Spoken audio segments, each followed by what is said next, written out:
It's time to take a look at the top local and international papers with Dr. Constance Ikoku. Good morning, Dr. Ikoku. Good morning, Adesua, Ndi, and Nkechi. How are you guys? Great. Smile a little bit more. It's not that serious. Okay, so let's start with this day newspaper, our sister publication. Can we have it up? So this day, on the top mass there, it says, new report says Nigeria's liquefied natural gas expansion drive faces severe future risk. And then it lists shrinking EU consumption, high cost of production as downsides. And then the second story we're leading with is Tinubu reforms meant to refocus economy for sustainable growth, says Kwara government, or Kwara governor. And then to Rivers local government crisis. Showdown Looms, armed group vows to sack council chairman. We also have a leading story there, Netanyahu sacks war cabinet amid growing pressure. So let's focus on the Rivers crisis. You know, there's been a disagreement in Rivers State over the tenure of local government chairmen. They've been accused of overstaying their constitutional tenure. They're talking about 21 out of 23 local government chairmen. And so the youths in that state went to those offices and threatened to cause mayhem if by tonight they do not vacate their offices. So they're supposed to be leaving today is the expiration of their tenure. And so there are other groups calling for the National Assembly to intervene and do something about this to stave off anarchy. Asari Dokubo, the former militant, has also weighed in. He's told the local government chairman to leave office. They say the Martins Amewule State Assembly had extended their tenure by 6 months. And the High Court has ruled in Rivers State that, you know, it shouldn't be doing that, that is invalid, it's illegal. There's another counter court order that says, okay, they've gone to court again, you know, they want to continue in office, and another court order says maintain status quo. Let's see what's going to happen. And then the Rivers governor, Fubara, has gone ahead to put together a 7-man caretaker committee group to take over the local government councils by the end of today. So that crisis is brewing, and everybody is trying to do something about it to make sure that it doesn't explode. We already know that there have been crises in Rivers between the governor and, you know, his former leader, and Nyesom Wike, who is now the minister of the Federal Capital Territory. So Rivers is having a lot of problems at this time, but this is a constitutional issue. The council chairman has been told you cannot extend your tenure, you cannot stay beyond your tenure in office, because everybody will begin to do that in Nigeria, and it shouldn't be what we should be doing. So what do you think about that? Indeed, I think that, you know, it points to the flaws we have in our political and electoral system. And you know, the case instituted by the Attorney General of the Federation and Minister of Justice couldn't have come at a better time, Dr. Ikoku. You recall that Mr. Lateef Fagbemi, the Senior Advocate of Nigeria, and the Minister of Justice, as well as the Attorney General of the Federation, had instituted a case. It's currently in court to say, first, we need to scrap the electoral body for the states. And we need to get autonomy, really, for the local governments. And that's what you see every election cycle, where the governor sort of determine who becomes the head at the local government. And, you know, they basically play the tune. They are the pipers who play the tune, and so they have to dance to it. Yeah. And you rightly pointed out that what we are seeing in Rivers State really is fueled by the crisis between the governor and his predecessor, his godfather at some point, who is now Minister of the Federal Capital Territory, Abuja, Nyesom Wike. And I don't think we've heard the last of this. But my only concern is, in all of this, where is the Rivers people? When we say the local governments are the closest to the people at the grassroots, in all of this crisis, I don't hear governance. I don't hear betterment for the people. I may be wrong, I'm not in Rivers State, but I don't hear that conversation about how this is affecting the people. It's all about self-preservation, whether it's on the part of the governors or on the part of the local government council chairmen themselves.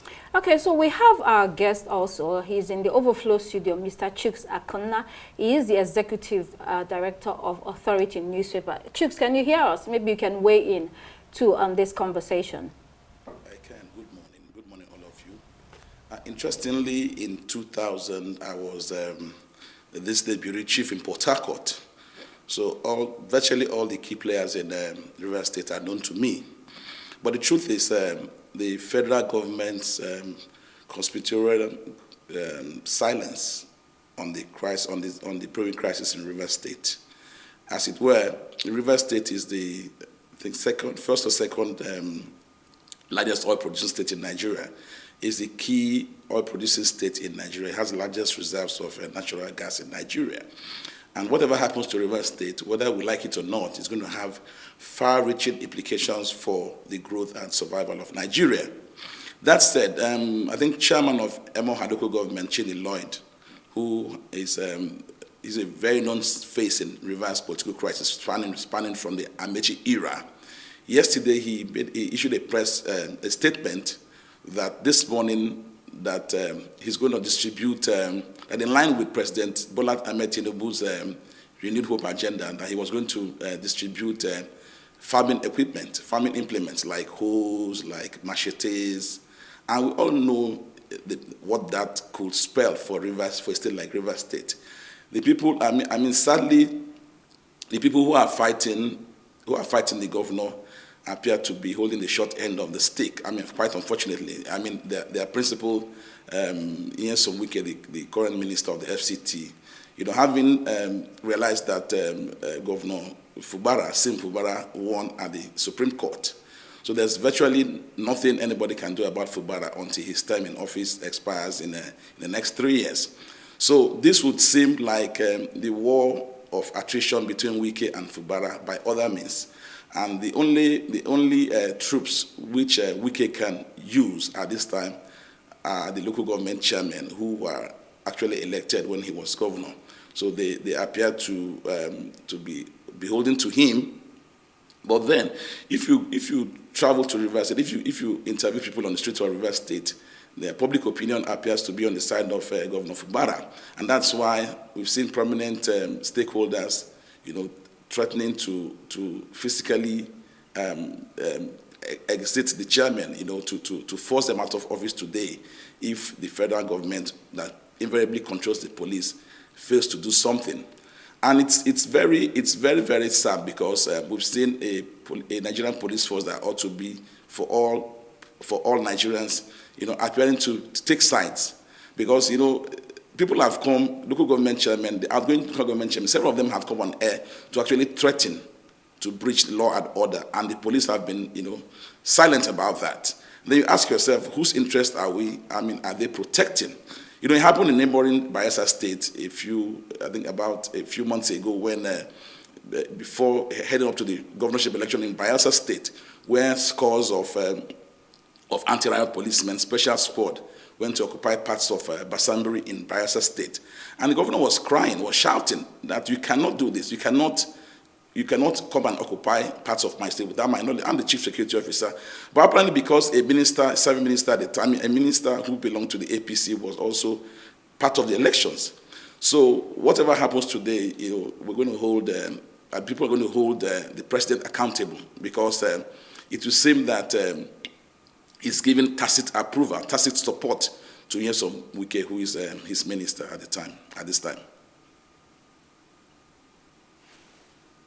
Before you move on to the next story, this borders on, is it the rule of man or the rule of the Constitution?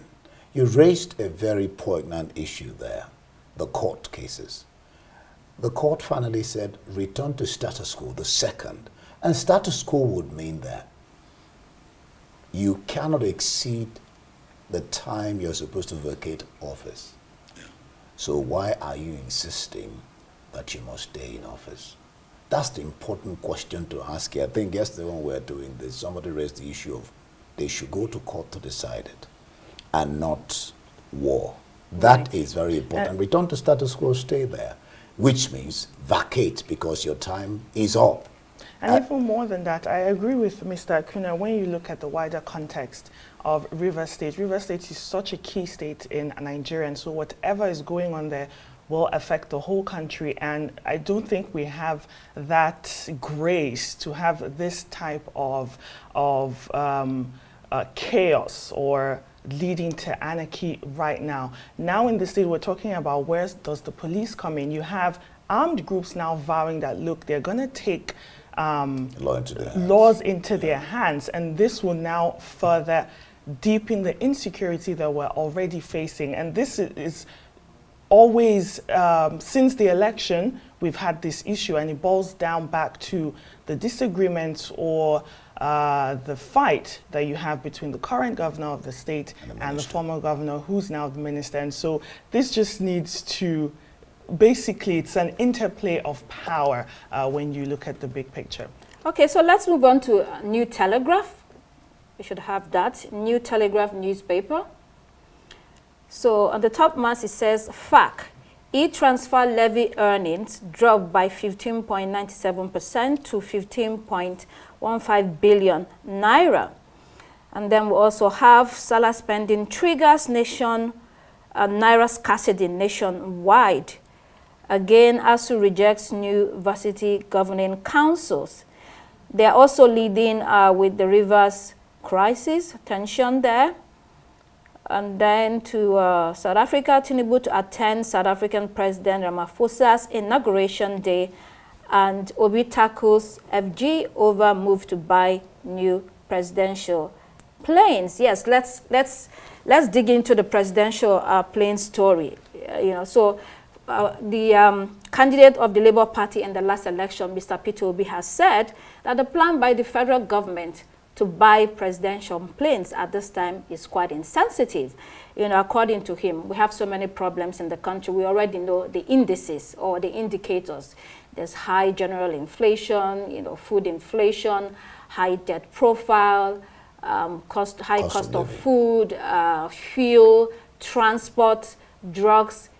Everywhere, everything is very costly or very pricey these days. So he says there are priorities. The presidential planes might not be the time to buy new ones at this time. So he talked about the U.S. as well. He said, when you go to the U.S., for instance, he actually mentioned the vice president's accommodation that was built newly, residence that was built newly. He said when you go to the U.S., they've had their VPs residential quarters that has been there for over 100 years. Why do we at this point want to spend this kind of staggering amount on things, that should not be our priority? I think it's making a sense that, there are two sides of the divide on this matter. There are those that say you don't want your president flying around the world in planes that will fall off the sky any minute.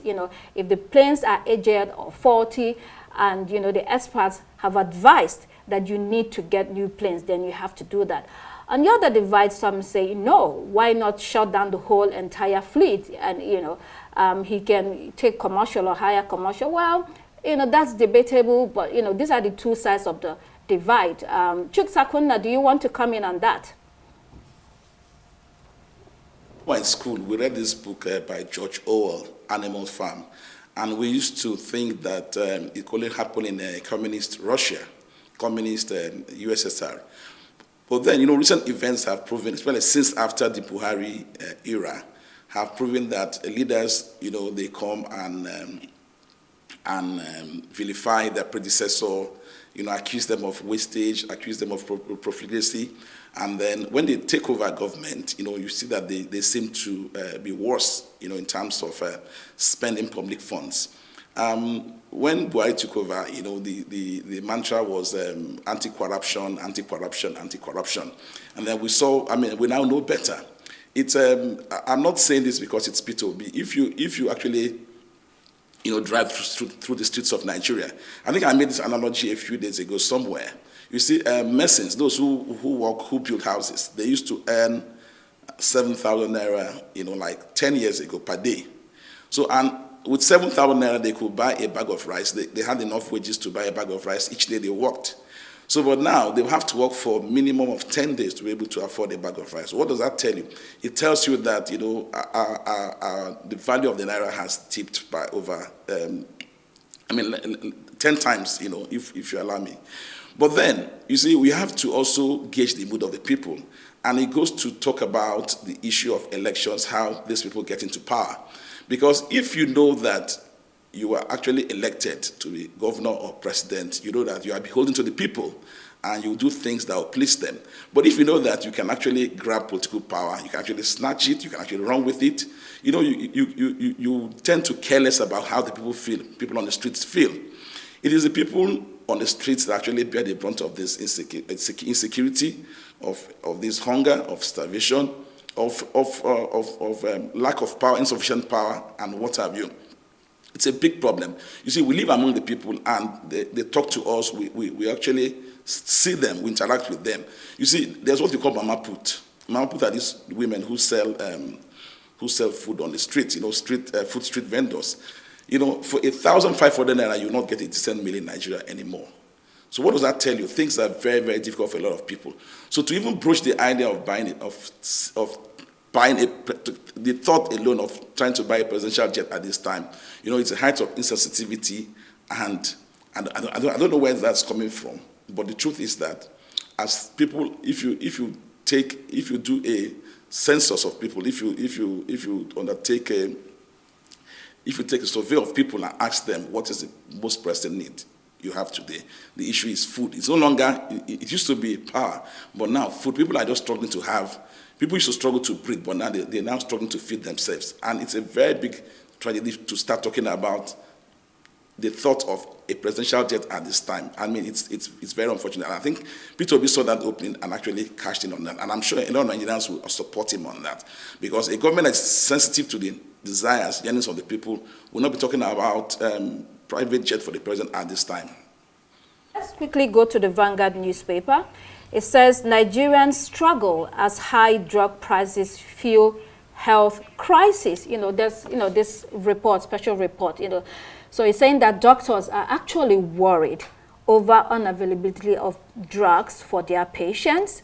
He found that there are supply shortages in drug dispensaries. There are also issues with affordability. So it's not only availability. If it's available, can you afford it? Because prices have more than tripled. As a result, people are going without prescribed drugs, except for those who can afford the very expensive products. And so doctors and caregivers are asking the federal government to declare a state of emergency in this sector. I don't think it's a matter of declaring a state of emergency. I think this mirrors the nationwide crisis that we are facing from the day that fuel subsidy was removed, although we are being told that fuel subsidy is being paid in one way or the other. But the point is that the high cost of inflation and the high inflation is affecting every single thing. And this is a dire situation, especially for the health sector.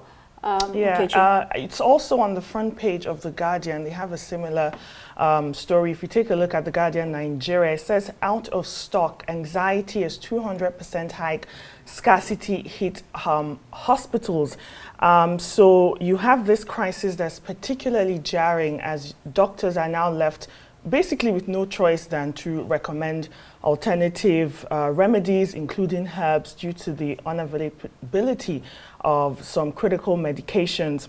And like you rightly said, this underscores a broader, basically like a systemic failure that's threatening public health in Nigeria, especially amid this ongoing cholera outbreak that we have. UNICEF sounding the alarm. You have Lagos State government confirming 17 cases, 15 people are dead. There's also 350 suspected cases in Lagos State. So it's imperative that the federal government not only declares that emergency in the health sector, but also need to immediately address this situation. It is usually said that health is wealth.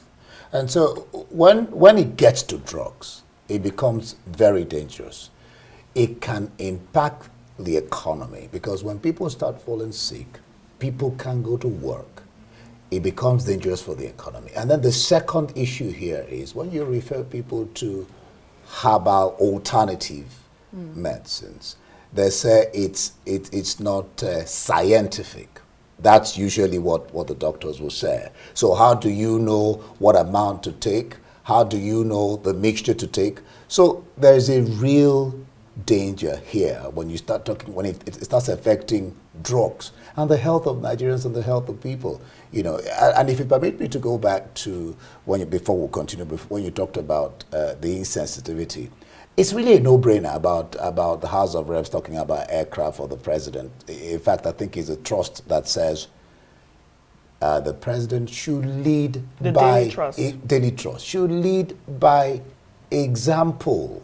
That's what they wrote there, and it's a no-brainer, really. You know. Yeah, I think Herbal doctors will come after you. There's nothing particularly I'm not wrong. saying, I didn't say, hold on, I'm just saying what doctors will say. Well, so it's not in these saying. So there's nothing particularly wrong with herbal medicine. In fact, when you go to China, a lot of people use herbal medicine. I remember traveling once to Greece, Greece with classmates, and some of them came from Taiwan. They all had Chinese herbal medicine, and I had a reaction to the weather, and we went to the hospital there. They gave me some tablets and it didn't work, and then this Taiwanese ladies gave me this Chinese medication. In one day the thing disappeared. Okay, It's but very there's danger potent. in that, and I think I sort of see where India and the doctors are coming from. When you go to the hospital and the doctors don't have drugs to prescribe to you, and they are now falling back to herbal medicines, and you hear scientists say, you know, there might be nothing wrong with herbal medication, but we do have a challenge of potency, we have a challenge of standard, we have a challenge of measurements, regulation, and all of those. So let's not be jumping from fry pan to fire in this case. It's a serious issue. It's a serious issue, really. And, you know, we are talking about the devaluation of the currency. We're talking about over-reliance on imported medication. Several governments in the past have promised and assured Nigerians they're looking into this.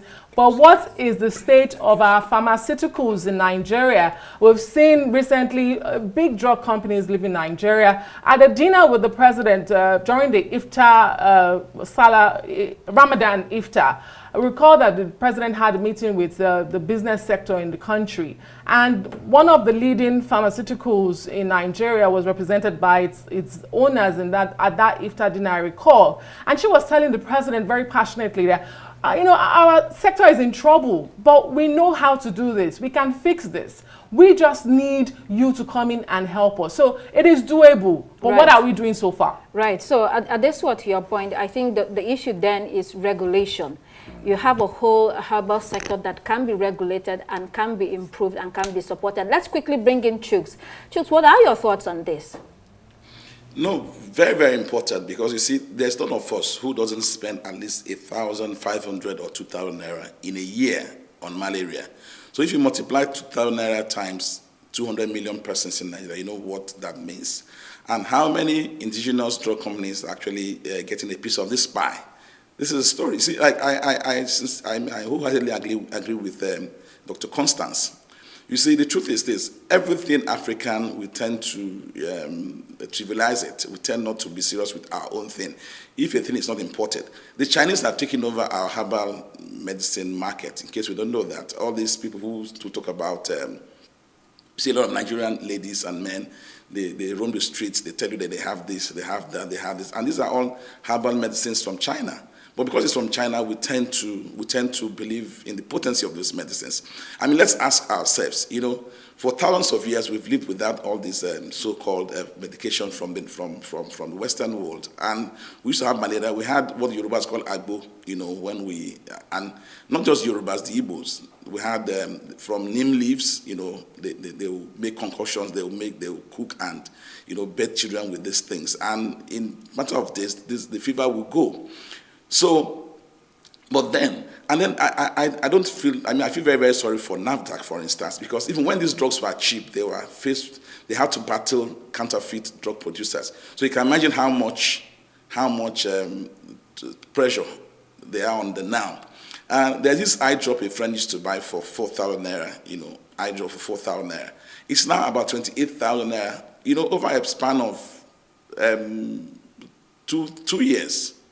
So, and what does that tell you. You see, most people who, even when they go to hospitals and doctors say, go and buy this, they prescribe these drugs. They either go to buy counterfeit ones because these are the only ones that are available. Because of Forex, those drug importers also want to buy drugs that they will sell and make profit. They are driven by profit motive, not because they love Nigerians, because basically they are businessmen. And our Forex exchange rate has not helped matters. So people, at a time when the EFCC and the CBN cracked down on certain persons, and the value of the dollar dropped to about 1,100 naira. We were very happy. We thought by now the dollar would be like 1,000 naira to $1. But look at what has happened. They fought back, and we seem to have lost the battle against, or be losing the battle against forex speculators. So the problem remains that as long as Nigerians do not have control over how they manufacture their drugs, and those drugs they take when they are sick, these issues will continue. And it's a very sad thing. That's why you see a lot of very preventable diseases. You know, people are dying from very, very preventable diseases because, one, they do not have the resources to buy these drugs. And most times when they buy these drugs, because of the high cost of these drugs, chances are that these drugs are fake. But they have no choice because that's all they can buy, all they can afford. And then the basic pharmaceutical companies that ought to manufacture these drugs in Nigeria, they're all living in their droves, Not just pharmaceutical companies, several companies. And that's why we have to commend Daily Trust for leading with that story. You know, like I said earlier, okay. It shouldn't be an Orwellian society where you say all animals are equal, but some are more equal than the others. Okay. Let's also look at Punch newspaper. So on the Punch, we have the story, import duty. FG summons 80 private jet owners over operating papers. And so the story goes that it's a case of, I think, stupendous wealth and luxury in Nigeria in the midst of extreme poverty. There's a lot of ostentatiousness and show of wealth, and yet there are people that can barely afford 1 meal a day. So the central theme of the story is that the federal government is clamping down on these operators that imported their jets improperly. And so the story also indicates that at least 80 operators are to appear at customs headquarters to explain themselves. A verification exercise has been set up, and this will last for 30 days. They want to ensure everyone is properly documented, especially for revenue collection purposes, you know, such as import duty. Also, I want to take us back to sometime in 2021, about 17 owners of foreign registered jets took the federal government to court to stop them from grounding their aircrafts over import duty default. These jets are usually owned by leading commercial banks, business moguls, and wealthy Nigerians. The federal government has a point here. You know, my challenge with this kind of policies is, why do we always engage in doing things backwards? It's like when people build houses or buy land and build houses. They would build a house, they would have done everything, then suddenly you say it's on a road path, they want to break it down and all that. Why don't we have a law, you know, abreast of the time, that determines how you buy the jet, when you buy the jet, what you do with it? Why do we wait for people to commit offenses? Then we begin to do what you can call a retrogressive punishment, if you like. I agree with what you're saying about flamboyance and all that. But the point is, if we learn in this country to nip things in the bud, I think it'll all go well for everybody. Instead of when things have happened, then you start fighting from the back. I think that's just, it doesn't hold through. Well, to each his own. If you are able to afford a private jet, you should be able to pay for the taxes that come with it, with owning the jets. And the government should do the right thing. And the problem has always been that we tax the poor and allow the rich to escape the tax net. So they should get it right. But for me, on the front page of the Punch, I think the biggest story that should concern all of us this morning is the cholera outbreak in Nigeria at the moment. Yes, the holidays are about over. Schools are going to resume tomorrow. There are fears that this will now spread. Over 1,000 cases have been reported by the health authorities in Nigeria. We do know that cholera is associated with unsanitary behavior. And the problem we have really is when we have an outbreak, everybody is running helter-skelter. And then we hang our boots and wait for the next outbreak.